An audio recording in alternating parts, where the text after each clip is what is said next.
really thrilled to be here today, and I mean that because having the Prime Minister in Etobicoke is significant, but it's really significant when you find out the reason he is here. So welcome, Prime Minister, and thank you for joining us today. Look, being the Member of Parliament here is a great privilege. It's a great privilege because it's a community I've lived in for over 50 years. I grew up here. I'm proud to represent it now.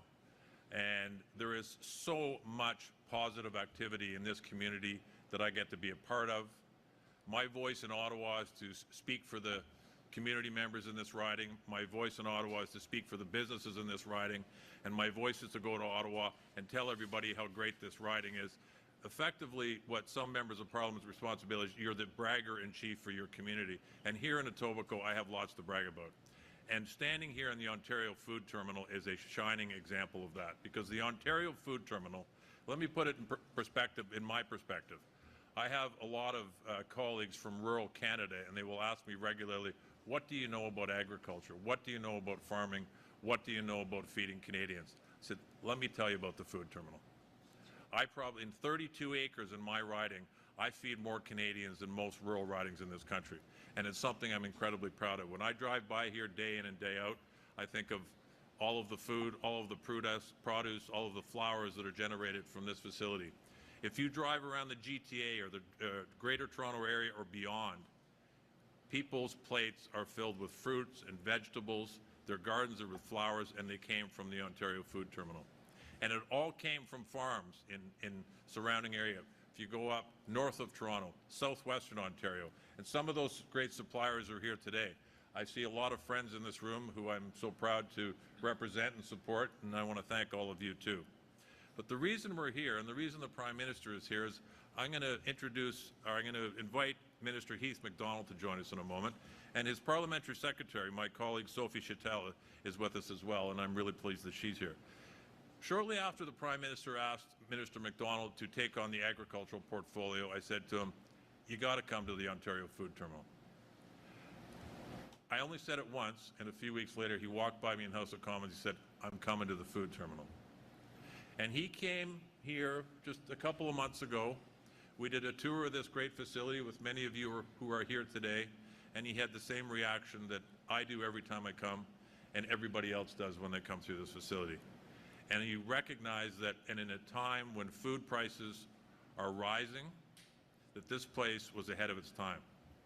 Because what it does for Ontarians and what it does for people across this country is remarkable. It puts food on their plates. And as much as I've talked about Ontario, Minister MacDonald is from Prince Edward Island, and he couldn't resist pointing out to me that there's a pallet of potatoes from Prince Edward Island right over there.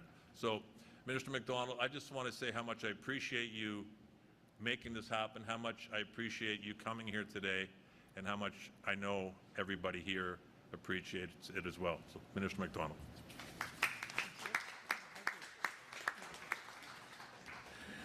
Thanks, James. It is a real pleasure to be back here.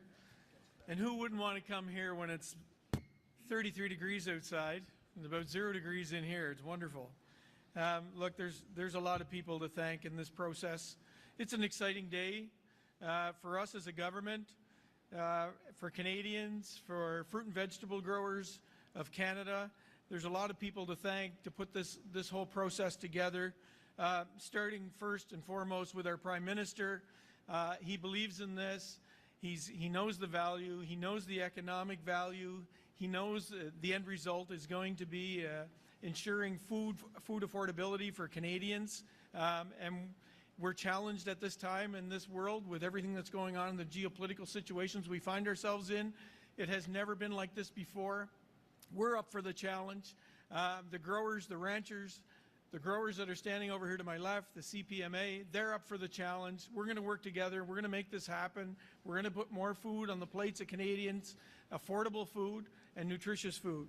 So first, MP Maloney, thank you for the opportunity to introduce me to this place. Ron Lemaire, CPMA, worked closely with Ron. He's traveled around the world with me, actually. Trevor Jones, Minister of Agriculture in Ontario, has become a really good friend of mine and has a really soft spot for food, I must say, from where he came from. P.S. Sophie Chattel, and of course my team, my deputy, my chief, those people, Look, you know, as a politician, I drive the stagecoach. They hook up the horses. And the work that they've done and put into this is second to none to make this process happen.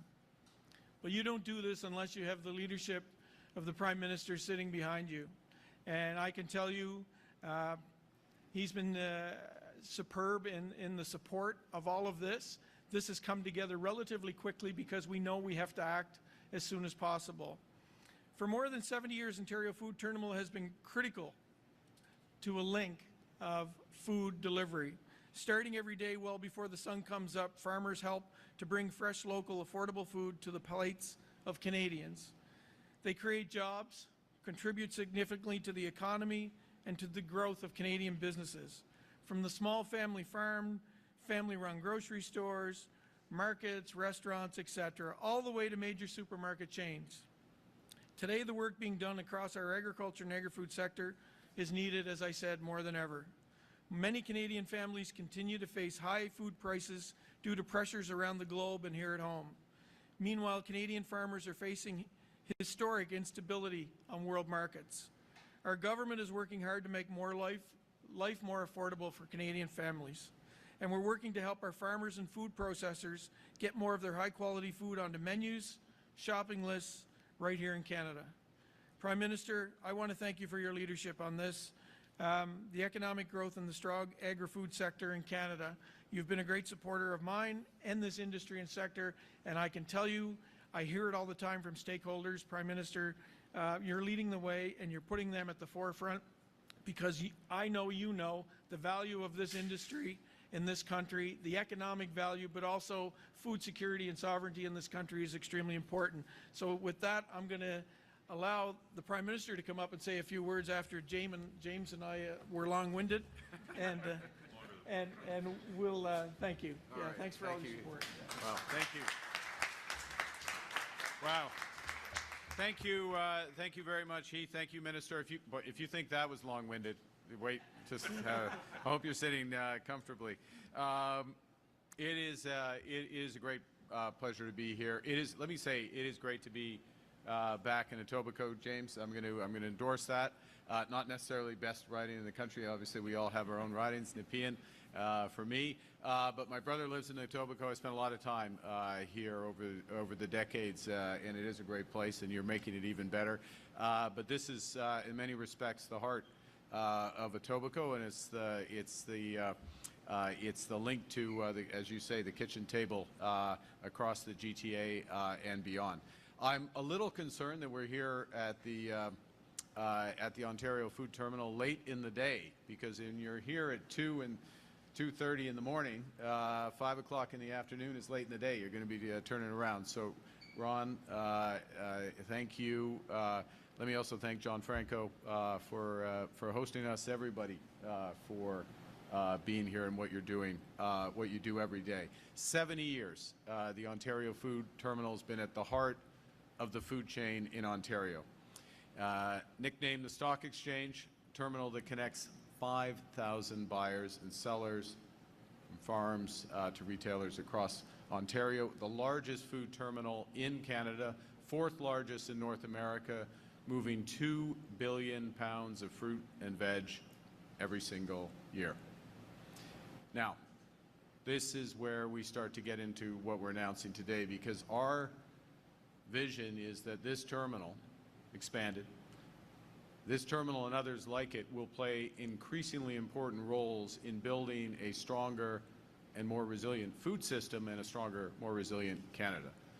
Because the ability to move food efficiently and affordably is not just an economic advantage, it's a strategic necessity. Le monde change rapidement. Les guerres au Moyen-Orient et en Ukraine transforment les chaînes d'approvisionnement en énergie, en sécurité et en alimentation. En parallèle, le commerce mondial est en pleine mutation. Les changements technologiques s'accélèrent, les changements climatiques s'aggravent et les fonds publics manquent à l'appel. As Canadians, we've taken a few lessons over the course of the last 18 months. And the first, as Canadians, is that we have to take care of of each other. And that's why this government has cut taxes on incomes, on housing, on investment. It's why we've made the National School Food Program permanent. It's why we've launched the new Canada Groceries and Essentials benefit that's benefiting more than 12 million Canadians who received their first checks last week. And it's why we're managing the nation's finances so that we can reinforce vital social programs, health care, child care, dental care, pharmacare. But the other thing we've taken from the events of the last year and a half is that we can give ourselves far more than others could ever take away. And that's why we're building a stronger, a more resilient, and a more independent Canadian economy. Par exemple, grâce à notre nouvelle stratégie en matière d'IA, l'IA pour tous, nous construisons des centres de données qui vont nous permettre de renforcer notre souveraineté numérique. Grâce à notre stratégie industrielle de défense, nous privilégions les fournisseurs et les matériaux canadiens pour rebâtir les forces armées canadiennes et de réduire notre dépendance à l'égard des fournisseurs étrangers. Et grâce au Bureau des grands projets et à notre stratégie d'électrification, nous renforçons notre capacité de production d'électricité propre, abordable et fiable pour être moins vulnérable à l'instabilité des marchés mondiaux. So all of those things, ways of building our strength at home. But the core is to move from reliance to resilience, because a country that can't feed itself or fuel itself or defend itself isn't truly sovereign. It's vulnerable to global shocks. It's vulnerable to supply chain disruptions. It's vulnerable to tariffs. So to protect our sovereignty and truly take control of our future, we have to take control of our food system. We start from a position of strength. 1 in 9 Canadians wake up every day and go to work in this country because of our strong agri-food sector. 1 in 9. We're one of the world's largest exporters of agri-food products. Our farmers, our ranchers, our producers are selling more than $100 billion every year abroad. We're the largest producer of canola in the world. We account for nearly a quarter of global supply. As a testament to our remarkable farmers across the country, including in the prairies, Alberta, Saskatchewan, Manitoba, farmers are already benefiting from our landmark trade agreement with China, which has lowered tariffs on Canadian canola earlier this year, right in time for planting season. We're one of the world's top wheat exporters, accounting for roughly 40% as well of global lentil exporters. We're big in pulses. Point is, we are an agricultural superpower, yet for most Canadians, it doesn't feel like that at the checkout counter. Grocery prices are up nearly 35% since 2019. And today, the average Canadian family spends about $10,000 a year on groceries, or $800 a month. Now, one of the things we did is to look at the structural reasons for that. There are multiple reasons. Well, one of them is that while Canadian farmers, ranchers, and producers are producing enormous amounts of food, we're relying on other countries to process a lot of it. At the same time, we all know our growing seasons are too short to keep up with year-round demand. And we're still reliant on other countries for essential foods. Nearly 90% of our fresh fruit and nuts are imported, more than 70% of our vegetables. And that reliance on foreign markets means that every global shock, foreign conflict, a drought, tariffs, shows up directly at grocery stores across this country. And 75%, 3/4 of those grocery stores, are the same 5 large retailers. And those retailers dominate the supply chains, and they leave independent grocers with fewer options and higher costs. And too often, those independent grocers must buy through their larger competitors at marked up prices. And these costs are ultimately passed on to Canadian consumers. That's why when you go to the corner store, you often are paying a higher price. It also means that our farmers, working hard, coming here, unless they come here, actually, at 2 in the morning, but our farmers don't have enough wholesale buyers competing for their products.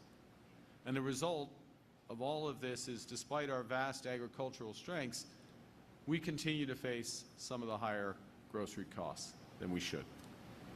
Le Canada a besoin d'une nouvelle stratégie, une stratégie qui va lui donner plus de choix, plus de contrôle et qui va faire une plus grande place au Canada. Une stratégie qui ouvre le marché aux détaillants indépendants et qui amène plus d'épiceries à tenter d'attirer les familles canadiennes en leur proposant des produits de meilleure qualité à prix plus bas. Et une stratégie qui, en retour, va nous aider à cultiver, à transformer et à vendre plus d'aliments ici même, chez nous, et à réduire notre dépendance envers d'autres pays. So today we're pleased, very pleased, to announce that Canada is launching our first national food security strategy. There's more than $3 billion in this strategy of investment to tackle the challenges in our food system through targeted measures and investments to help create more affordable, sustainable, and resilient food supply chain in Canada. In other words, all the way across the supply chain. 4 key objectives, 4 pillars in this strategy. And the first is to increase grocery store competition, create more choice for Canadians. Second, process more food in Canada. Third, grow more fruits and vegetables all year round in Canada. And finally, lower prices by removing expensive regulatory barriers so farmers and producers can put more Canadian food on our shelves more easily. Within 4 years, our strategy targets increasing the number of independent grocers buying from food terminals or hubs such as this by 15%. 15%. Yeah. And to boost local food sales from small and mid-sized producers by 25%. So we're setting ourselves specific targets, and we're putting the investment behind to achieve them. With our strategy, the government will first create more choice and competition here in Canada.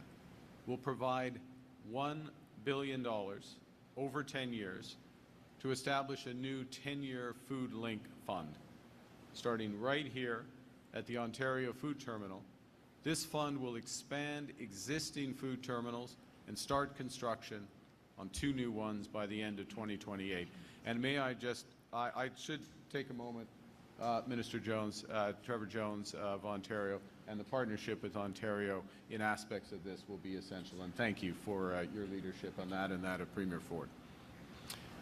We will also work to create 40 new commercial food hubs across the country, right across Canada, bringing food closer to market, lowering distribution costs, and helping Canadians save at the checkout with high-quality Canadian food. And we're going to make sure that there's competition in the sector. We're going to give the Competition Bureau more resources to identify, prevent, and combat unfair business practices. For consumers, we're going to crack down on surveillance pricing.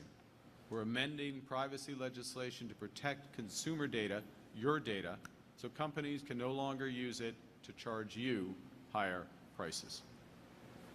The second big thing is boosting domestic food production right across the country. Because for decades, we've been paying other countries to convert what we already have into what we need. I'll use Thailand as an example. Great place to go and visit. We love Thailand. 70% of what we ship there, our wheat, our soybeans, our peas, is processed in Thailand and then re-exported in global markets, sometimes back to ourselves. In effect, we're spending hundreds of millions of dollars to send our food elsewhere for processing that could be done at home. So to help Canadian businesses grow, produce, and process more food in Canada, we're launching another $1 billion fund through Farm Credit Canada. We'll also establish a $150 million food security fund to support small and medium-sized businesses in upgrading the critical equipment so that they can make more, store more, and bring more Canadian food to market.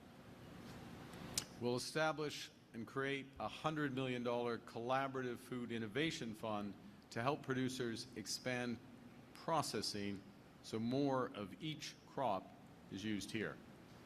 Because we have the talent and the resources, and now we're going to build the capacity. The third pillar is to grow more produce all year round. That's going to cost some money for the capital investment, so we're investing $750 million in greenhouses and hydroponics to dramatically expand Canada's capacity to produce fresh fruit and vegetables year-round. And this includes a $100 million investment to help northern and rural communities produce more food locally via small-scale indoor farms and basically reducing their dependence on shipments from thousands of kilometers away. And finally, we'll look to lower costs by cutting red tape across the agricultural supply chain. Because right now, and this is a highly innovative sector, right now farmers and producers often wait years for approvals for new pesticides, for fertilizers, seeds, and feed that they need to grow and produce food efficiently. So to build the food system that Canadians deserve, we need to get out of our own way. We'll modernize key regulations so that food security and affordability are considered alongside of safety. We'll speed up approvals for seeds, feeds, fertilizers, veterinary products, and reduce backlogs that slow down the system. With our approach, we will clear Canadian Food Inspection Agency and pesticide approvals backlogs, and they're big backlogs. We aim to clear those by the end of this year, making decisions faster and more predictable. Alors, en somme, cette stratégie vise à transformer nos systèmes alimentaires grâce à des changements structurels de grande envergure, soutenus par des investissements massifs. Et certains des résultats les plus importants prendront du temps à se concrétiser. C'est pourquoi nous donnons aujourd'hui un coup de pouce aux Canadiennes et Canadiens et leur offrons un pont vers l'avenir. Nous avons temporairement suspendu la taxe fédérale sur les carburants afin de faire économiser jusqu'à 10 cents le litre jusqu'à la fête du travail.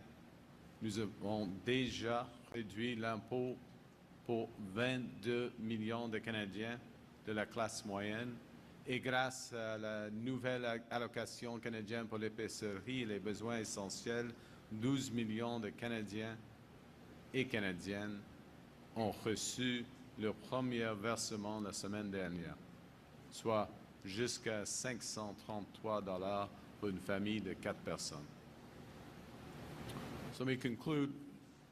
A country's sovereignty depends on its ability to feed, to fuel, and to fend itself.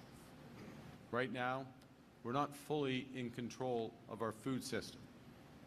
It's an over-reliance that's left us vulnerable to global shocks, to conflicts, droughts, tariffs. This strategy is about changing that.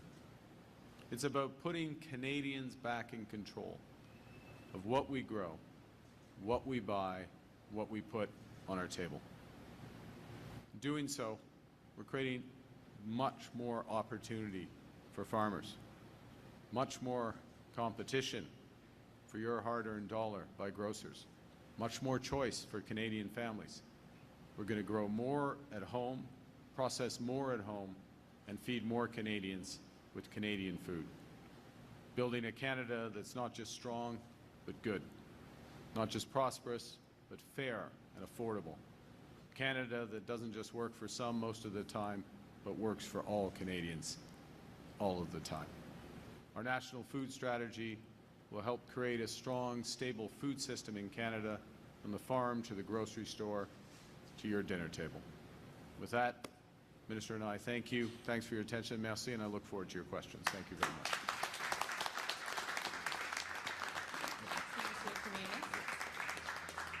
We'll now turn to the first question. Premier Christian. Thanks, Prime Minister, for taking our question. Sharif Hassan from the Canadian Press.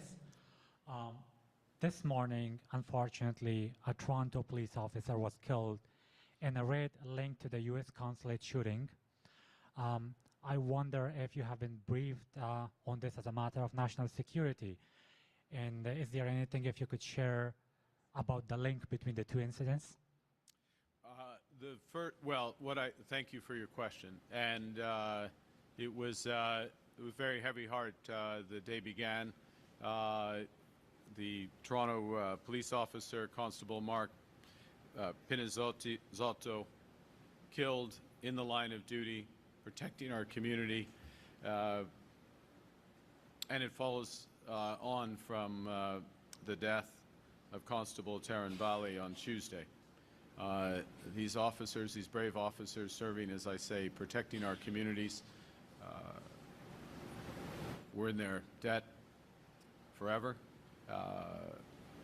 Our thoughts of the country mourn with their families, their loved ones, their fellow officers, their communities. I have been briefed on the circumstances. It's prudent to not share the details of that. At this stage, details will be shared, particularly through Toronto Police Service and the Minister of Public Safety when appropriate. Thank you. I have a second question about today's announcement.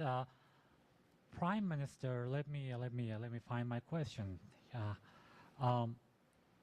Given the strategy that you announced today is aimed at long-term industry changes, how soon can Canadians expect to see more fresh food at lower prices? Thank you for that incredibly important framing of this. So the first is we recognize the pressure that Canadians are under. It's why we've cut taxes for 22 million Canadians. It's why the grocery is an essential benefit, which this year will lead to up to $1,890 for a family of four, those who most need it, but touching 12 million Canadians. That's why we put that in place. Other measures on fuel prices, etc. So that's why we've done it, because these structural changes, these deep structural changes, will take some time. We'll start to see some of the benefits flow through on, for example, clearing the backlogs on some of the red tape. That will help. Expanding, reinforcing this facility, building new facilities will take time, but you'll quickly see the impact of that. And one of the things, once it happens, one of the key things is sending the clear message to the growers that the market for them is expanding. Sending the clear message to the retailers, the small retailers, that they're going to have more options and more capacity and be able to pass that through. So that starts to layer in over the next few years in terms of those impacts. And if I may finish just on this is something this government feels very, very deeply about. If we only spend our time on the immediate, then we will find ourselves consistently with these challenges over time. The next time there are foreign wars, the next time there's trade strife, there's droughts elsewhere, and we have these impacts. So we need to make these structural changes, provide the bridge for Canadians who are under pressure right now through tax reductions, through benefits and others, in order to bridge over to that. This is a government that does multiple things at the same time, the strategic and the immediate. Thank you. Thank you. Next question. Hello, Nathaniel Dove from Global News. Prime Minister, the Windsor-Detroit Bridge Authority said that Canada and the U.S. agreed to postpone opening that bridge so that both sides could resolve outstanding issues. Why did Canada agree to that, and what are the outstanding issues for this country? Thanks for the question. Well, at the request of the United States, we agreed to delay the opening and take the necessary time to resolve outstanding issues. There's a few issues that have been raised, and this is a collaborative approach. As I said yesterday, there's not great drama here. We're going to work through some issues that have come up. And, you know, for a bridge that is going to be in place and serve Canadians, Americans, others for decades. Question of a few weeks is time well spent.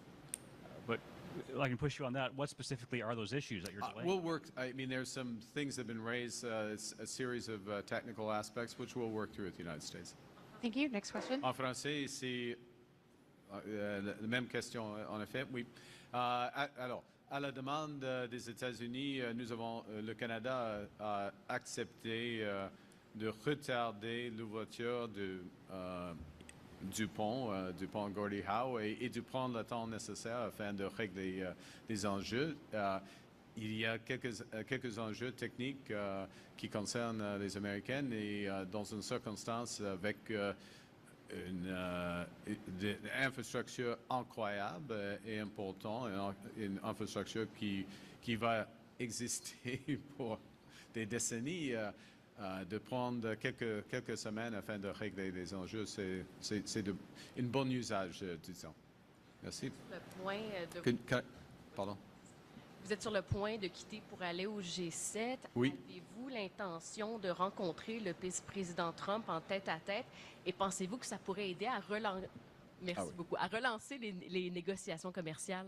Oui, ouais, vous avez raison.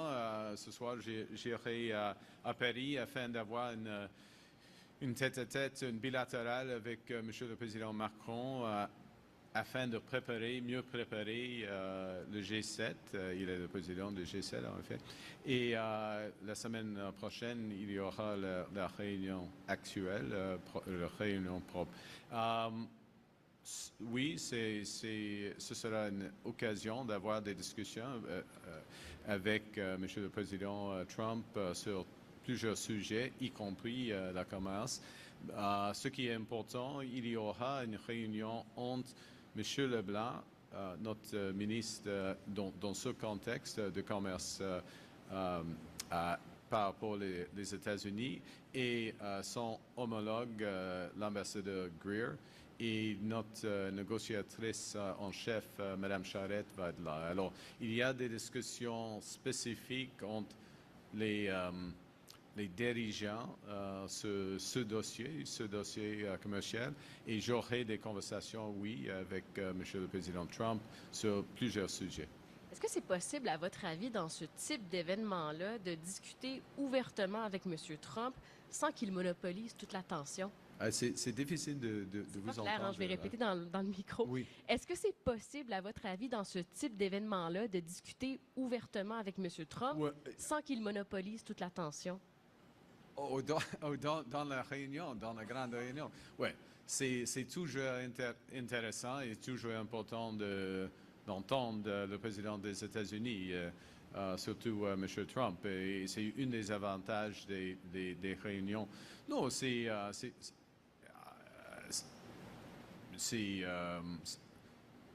par exemple, à Kananaskis, au G7, où j'étais le président, on a eu plusieurs discussions avec lui, bien sûr, et tout le monde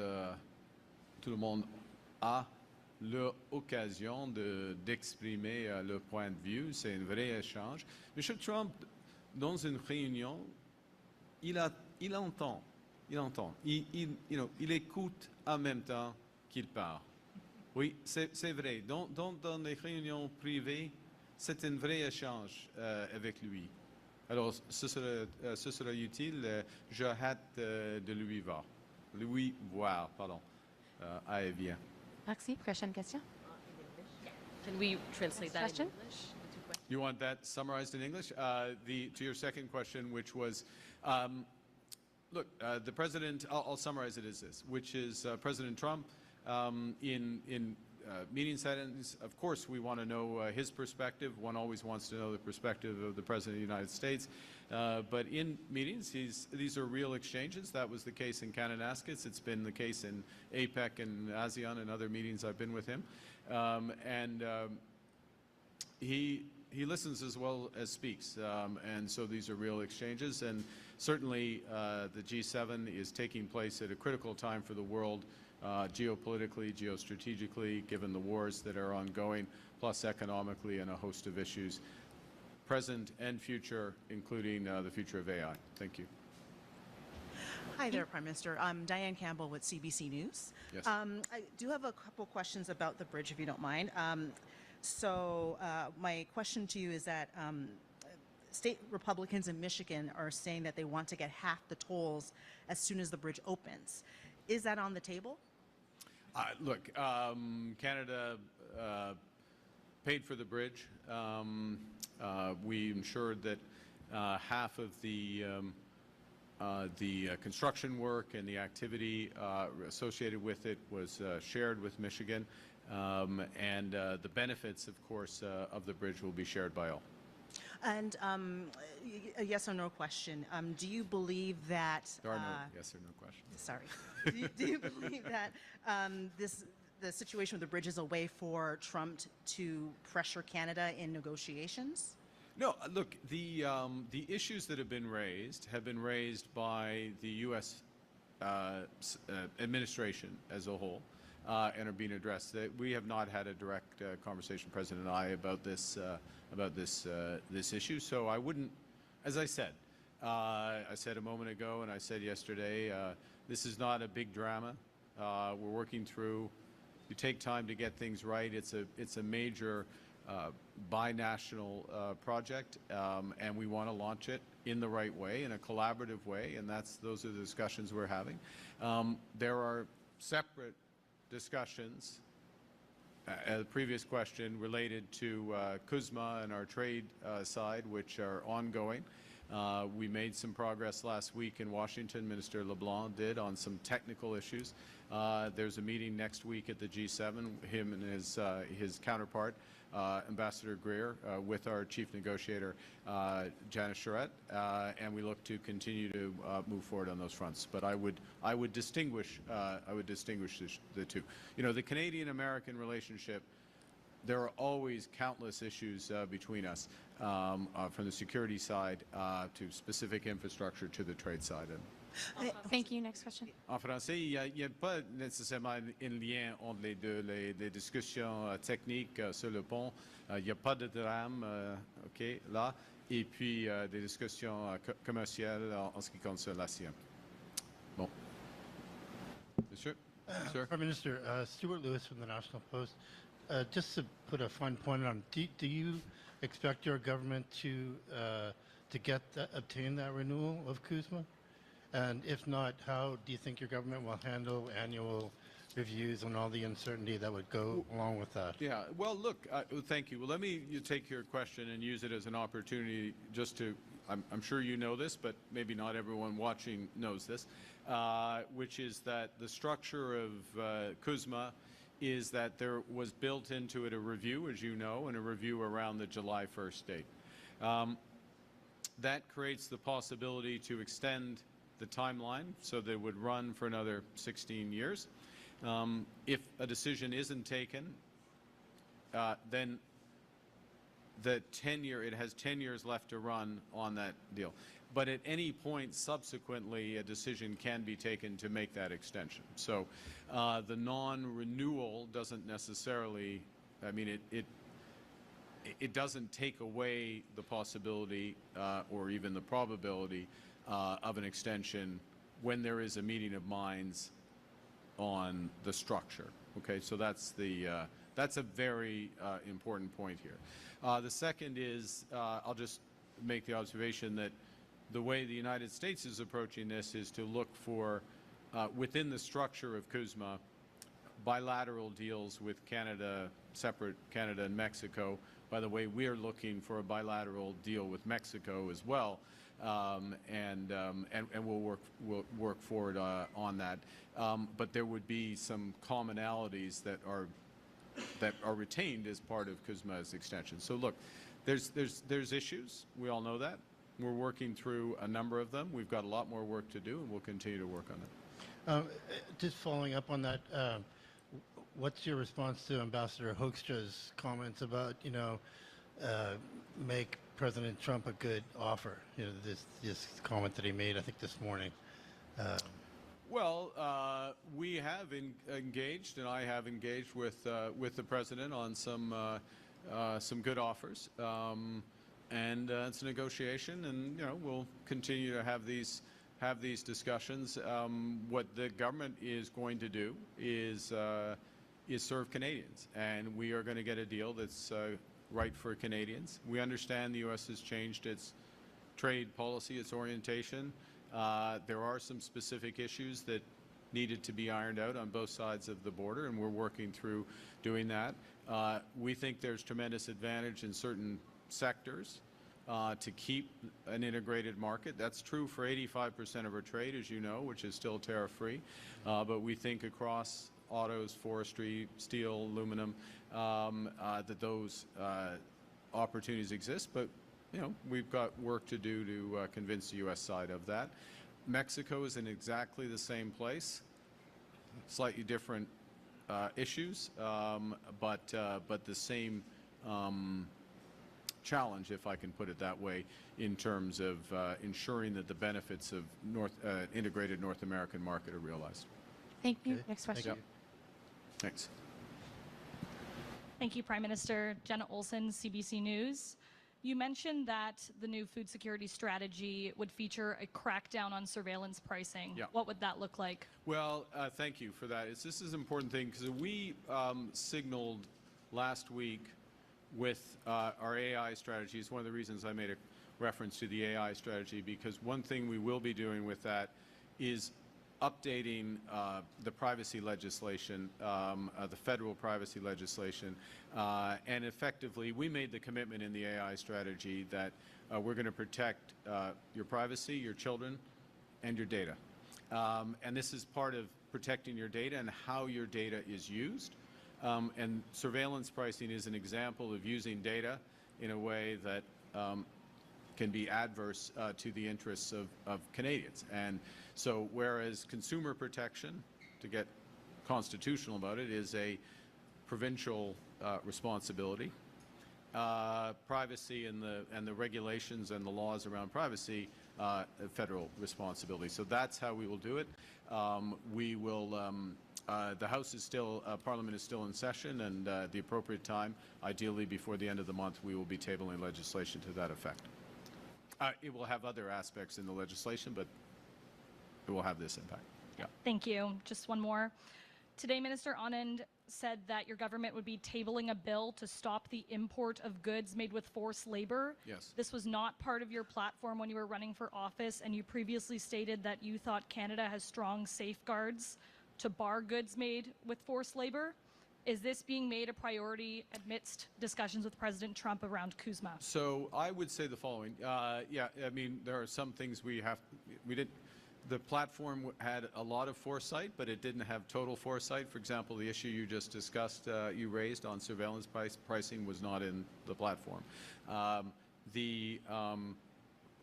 forced labor, we have very strong legal, a very strong framework and responsibilities, legal framework and standards and responsibilities. We've been less effective, once coming into government, at least in my view, we've been less effective in fully enforcing those, and some of that relates to how the responsibilities are structured legally. Some of it relates to resources. So, for example, I'll give you an example, which was a decision we made a few months ago, is we eliminated something called the CORE, which was an ombudsman role, which was partly to enforce on forced labor. But that role had only had one investigation in 7 years. And so we looked at this as a government. Part of government is to look at things and see whether or not they're effective and try to improve it. So the legislation that Minister Anand is referring to and the steps that we would take around that are part of just being more effective in what we're implementing. Final point, I would just note that under the U.S. 301 trade actions or proposed trade actions which relate to forced labor and judgments, the 85% of our trade, the CUSMA carve-out, has been maintained as part of that. But look, we share the objectives of the United States with respect to eliminate. Canadians don't want goods, services that are the product of forced labor or child labor, so we're going to take additional steps to make sure that's the case. Thank you. Thank Next you. question. Hi. Thank you, Prime Minister. Iraq Çakır with Turkish Voice of Canada. Finnish President Stubb recently put Canada and Turkey in a very interesting sentence together when he spoke about Europe's strategic future. He suggested Europe should think much bigger, including Canada and Turkey in the same sentence. Now that Canada and Turkey are launching exploratory free trade talks and the air transport agreement being expanded, is Turkey becoming an increasingly important strategic partner to Canada? Is Turkey a part of your value-based realism? Certainly Turkey is an incredibly important strategic, it's a NATO ally, number one. Secondly, regionally, and I'm going to use that term with a capital R because it is a very large region from the Balkans through to the Middle East, to the Caucasus and beyond, is one of the most important strategic partners or powers in that region. And so we have been deepening the relationship.